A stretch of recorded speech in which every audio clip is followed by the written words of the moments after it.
So, good morning class. Today, let us discuss about various techniques in summarizing a variety of academic texts. So, nasa lesson 4 na tayo. Ayan. The following is the content standards, performance standards, most essential learning competency na kailangan ninyong ma-build. Ayan. So, content standards, the learner acquires knowledge of appropriate reading strategies for a better understanding of academic texts. Then performance standards, the learner produces a detailed abstract of information gathered from the various academic texts read. And most essential learning competency uses various techniques in summarizing a variety of academic texts, states the thesis statement, and outlines reading text in various disciplines. Yan. So sa lesson 4, which is various techniques in summarizing a variety of academic texts. In the previous sections, you were provided meaningful input on the aspects of academic reading and writing. In this section, you will be trained on the rigors of preparing essays for presentation. So, sa past discussions natin, tinuro sa inyo paano yung basic structure ng pagsulat ng essay, and then merong mga reading techniques, yan, para makapagkalap kayo kaagad ng informations or makakuha kayo ng gist about or context clues about sa mga binabasa ninyong mga academic text types. Ayan. So today, lesson 4, yung various techniques in summarizing a variety of academic texts. Pag sinabi nating summarizing, alam naman natin na ito yung pagpapaikli or shortening ng pinaka-information ng isang reading text. So, yan.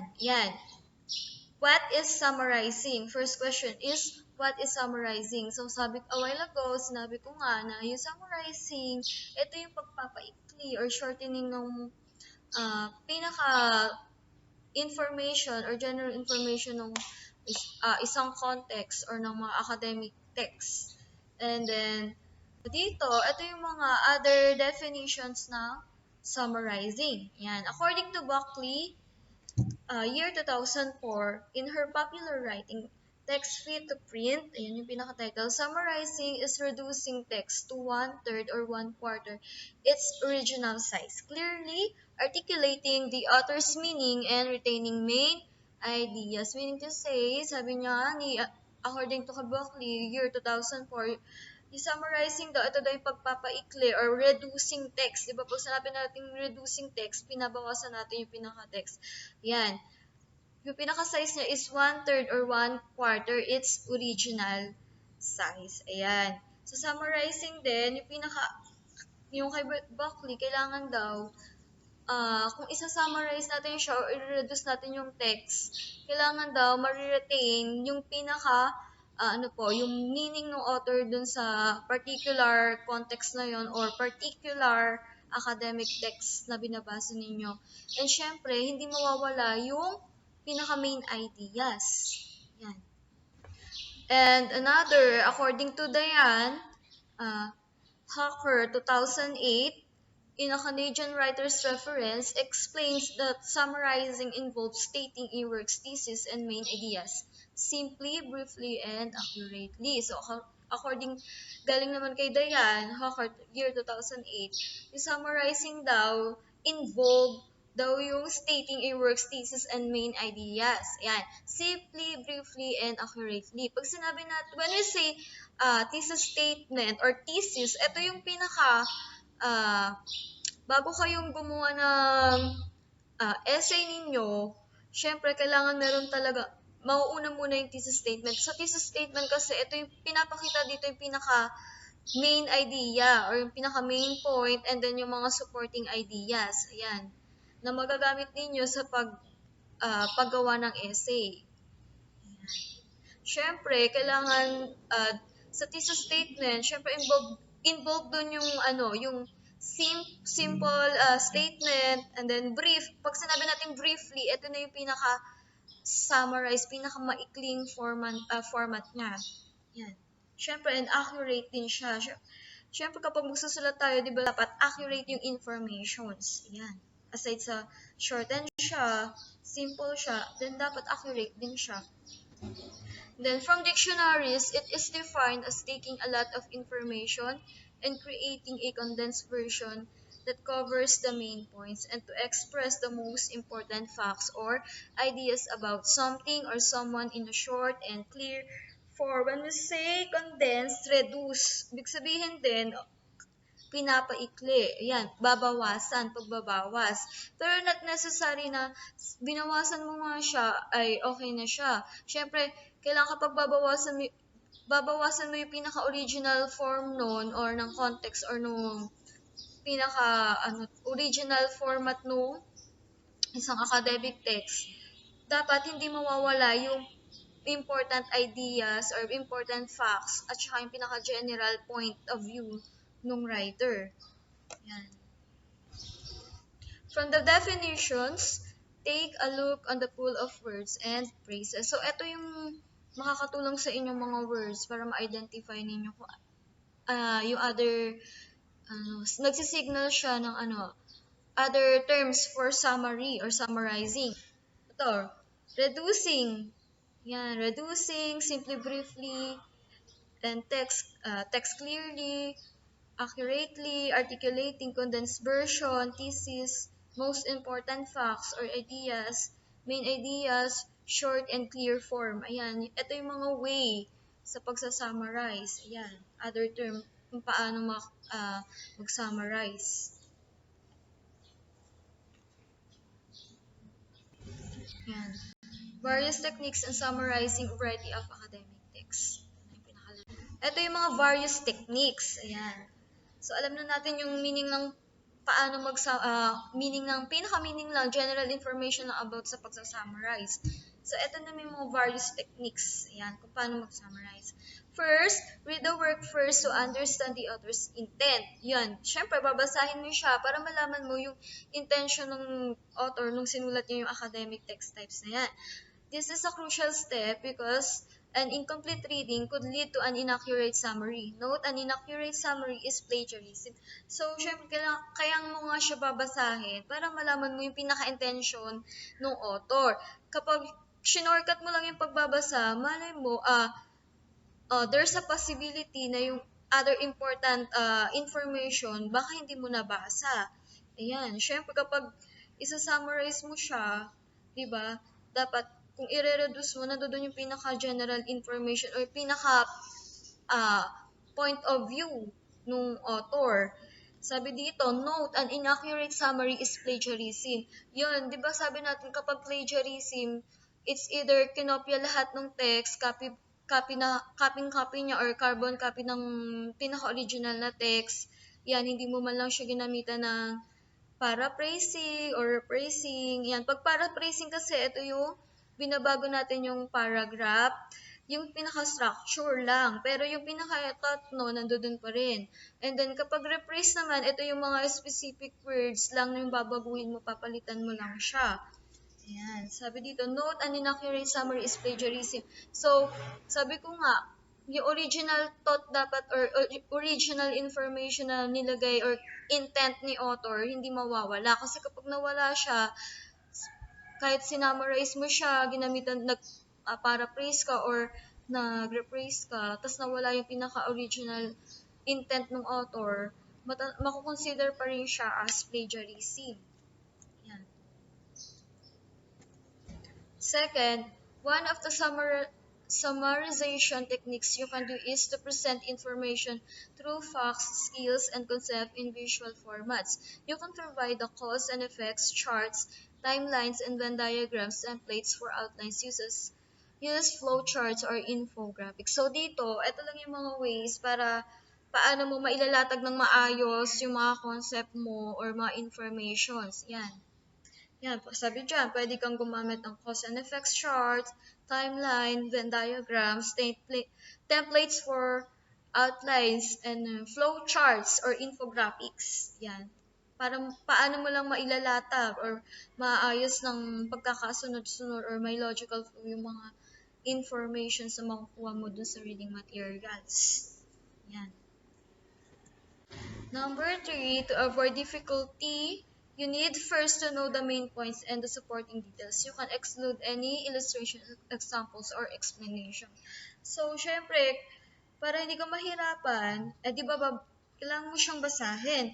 And then, hanapin mo kung ano yung i-distinguish mo na kaagad. Yan, basahin mo siya mabuti, i-scan mo, ano yung pinaka main points, at ano naman yung mga supporting details na lang. Yan.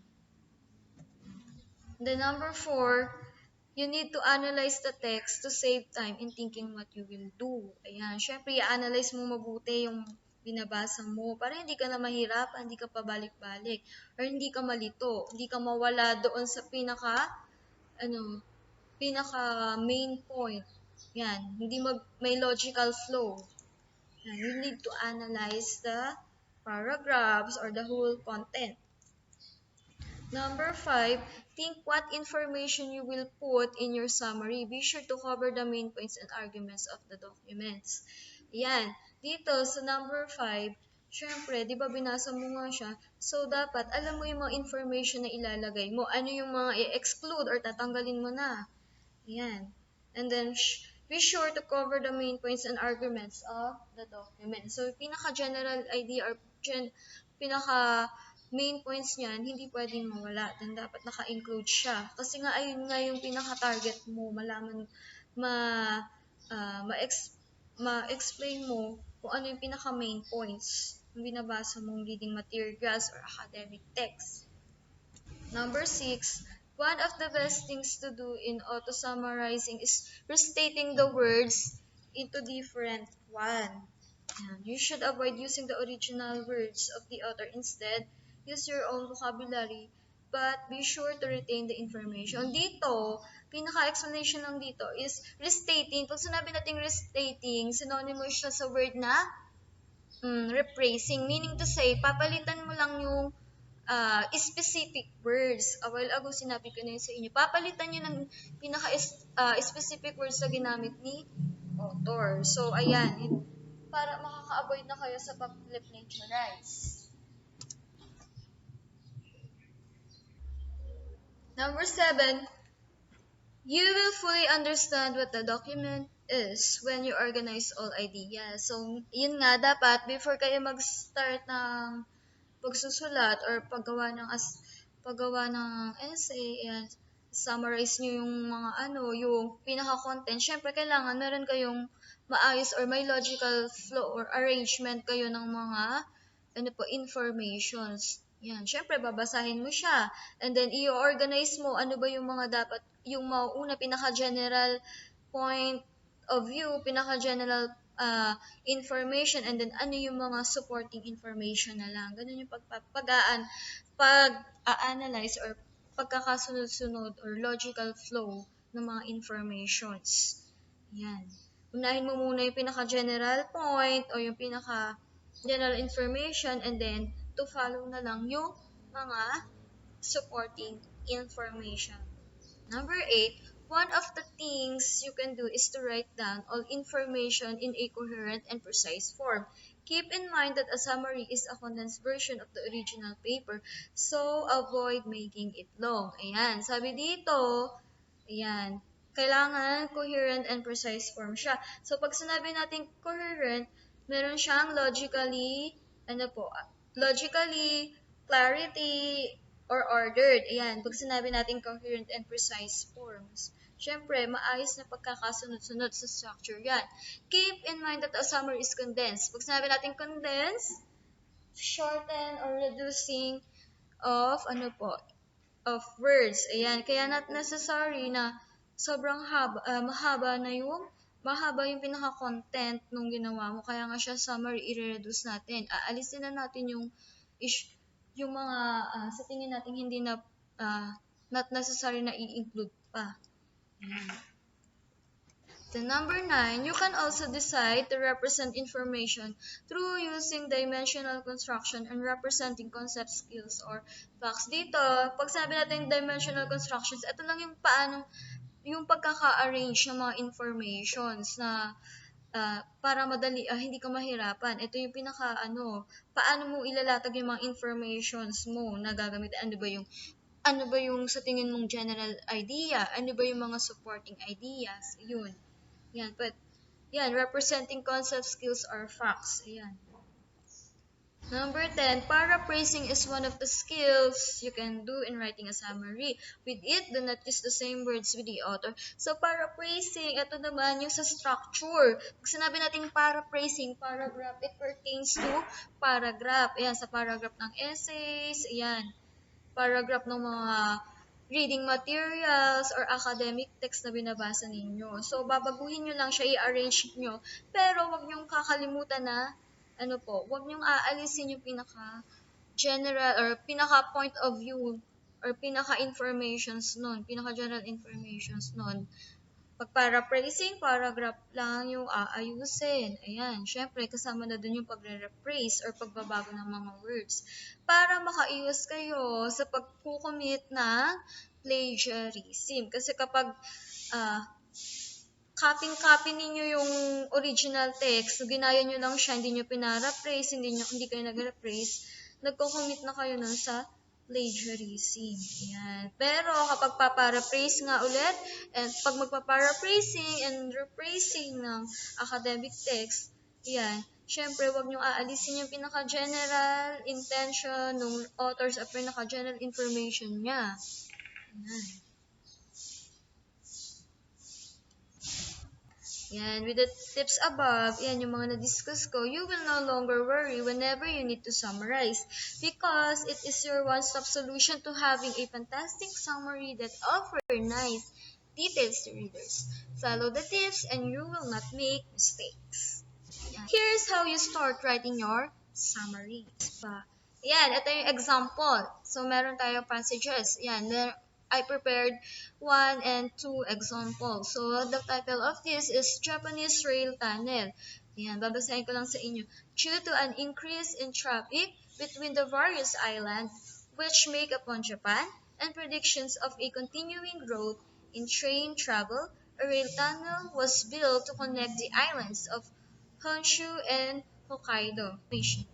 The second tunnel in Japan is today the longest tunnel in the world, with a length of almost 54 kilometers. When the tunnel was opened in 1988, all existing trains went through it. However, newer Japanese bullet trains have never used the tunnel because of the cost of extending the high-speed line through it. Consequently, the train journey from Tokyo to Sapporo still takes about 10 hours. In contrast, the journey by air takes only 3.5 hours. This has combined with the fall in the cost of flying has meant that more people travel by plane than train, and the tunnel is not used as much as forecasters had predicted. And so, ayun yung pinaka-passage or yung pinaka uh, academic text. And then, ito yung way kung paano siya, makukuha yung information. So, kung binasa natin yan, syempre, kailangan mong all you have to do is ililist down mo ano ba yung mga information or mga important information na nabanggit yan. Katulad nito, yung increase in traffic, Connect Islands, ayan, sa Connect Islands, di ba binanggit dun yung dalawang lugar. Yan, yung Honshu and Hokkaido. Predictions and continuing growth, the longest rail tunnel. Yun, binanggit din siya dun sa passage, yung sa academic text. Ayan, open 1988, 54 kilometer, open in 1998. Yan, bullet trains.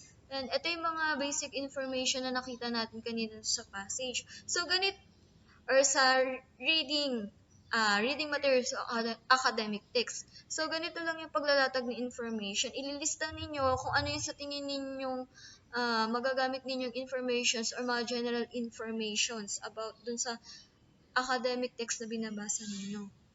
Ayan. Never use tunnel, fall in the cost of flying, not use as much as forecasters predicted. So, ayan po yung mga other information din na nanggaling dun sa passage na binasa natin. So, yan, sa first example. And example number 2, yung title niya is The Sydney Opera House. The Sydney Opera House is one of the most famous architectural wonders of the modern world, instantly recognizable both for its roof shells and its impressive location in Sydney Harbour. It has become one of the best-known images of Australia. Situated close to Sydney Harbour Bridge, this large performing arts centre was started in 1959 and completed in 1973. After a competition to choose the design, the Danish architect Bjorn Utzon was chosen. The opera house includes 5 theatres, 5 rehearsal studios, 2 main halls, 4 restaurants, 6 bars, and several shops. The construction of the opera house was fairly controversial as the final cost of the building was much higher than predicted. It was expected to cost 7 million, but in fact the final cost was at 102 million. This was due to difficult weather conditions, problems with structural design, and changes to contract. The remarkable roof shells were also difficult to construct. Furthermore, the construction took longer than planned.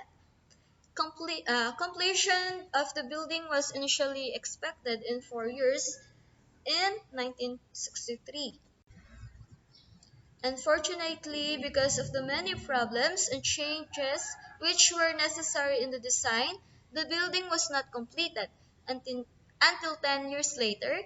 In 1973, it was inaugurated by Queen Elizabeth II on 20th October year 1973, and millions of people attended the ceremony.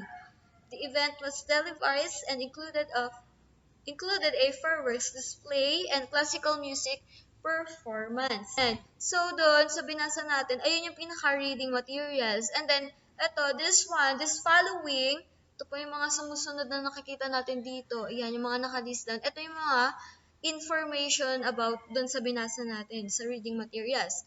Yan, like for example, yung most famous architectural wonders of the modern world. Recognizable both for its roof shells. Location in Sydney Harbour. Yan, yan. Performing Arts Center started in 1959 and completed in 1973. Yan, competition, the Danish architect Bjorn Utzon. Yung base, itong mga to, yan yung mga nakalist doon. Ito yung mga informations lang na nakuha natin regarding dun sa reading materials or academic text na binasa natin kanina. Ayan. So, ganito siya. Ganito yung way kung paano kumuha or mag-structure. Yan, iisa-isahin natin yung pag-iisa-isa ng mga informations para madali. Para kapag summarize nyo na siya, meron na kayong sunod-sunod na pagkakaayos. Ayan, madali na lang siya sa inyong i-summarize. Ayan. So, ito yung summary ng binasa natin. Ayan, dito na tayo sa example number 2, yung the Sydney Opera. Yun, yung mga nilagay natin kanina na mga information, yung mga nakalista, ganito na siya nung sinummarize. Yan, the Sydney Opera House has been described as one of the wonders of the modern world. It is located in Sydney Harbour, Australia. Yan, designed by Danish architect Bjorn Utzon. Yan, this large performing arts center with numerous theaters, restaurants, and other facilities took 14 years to build at a cost of over 100 million. The construction was seen as controversial at it was estimated to only cost 7 million, but adverse weather, design difficulties, and contractual problems made expenses spiral out of control. It was inaugurated by Queen Elizabeth II in 1973 at a ceremony televised to the world. So, kanina napakahaba. Ayan, ito yung pinagkuhanan yan. Adapted from Philpott S. and Cornick L. 2011, Headway Academic Skills Level 3. So, dyan ko siya kinuha. So, yung kanina, yung una nating binasa, yung reading materials, di ba napakahaba niya? And then, nagkaroon tayo ng techniques. Yan, inilist down lang natin yung mga informations regarding dun sa binasa nating academic text. Ayan. So, kung mapapansin ninyo, dito sa summary, di ba, nung sinummarize na siya, hindi, na-reduce na yung pinaka-original, pinaka-original text. Ayan, yung pinaka-original format niya. Kasi, inalis na natin yung mga unnecessary o yung mga nagpapadagdag lang ng mga words. Ayan. Pero yung general information nung original text, nandoon pa rin as is intact pa rin siya. Ayan. So, ganito yung other way kapag magsa-summarize kayo. Ayan. I-reduce nyo lang yung sa tingin yung hindi na necessary na ilagay pa doon. Pero, make sure na hindi nyo tatanggalin yung pinaka-general point nung author. Ayan. Para hindi kayo mag-commit na plagiarism. Ayan. So, eto lang muna class, and then meron pa other day or sa susunod na weeks, meron pa siyang kasunod. Yan. Actually, yung lesson 4, medyo mahaba siya. So, I'll prepare, meron akong 4 PPT or PowerPoint presentation. Ito lang muna yung i-discuss ko sa inyo para hindi masyadong complicated at hindi kayo maguluhan. Ayan, that's all for today. Thank you, class. And I hope na meron kayong natutunan today. Ayan. Goodbye.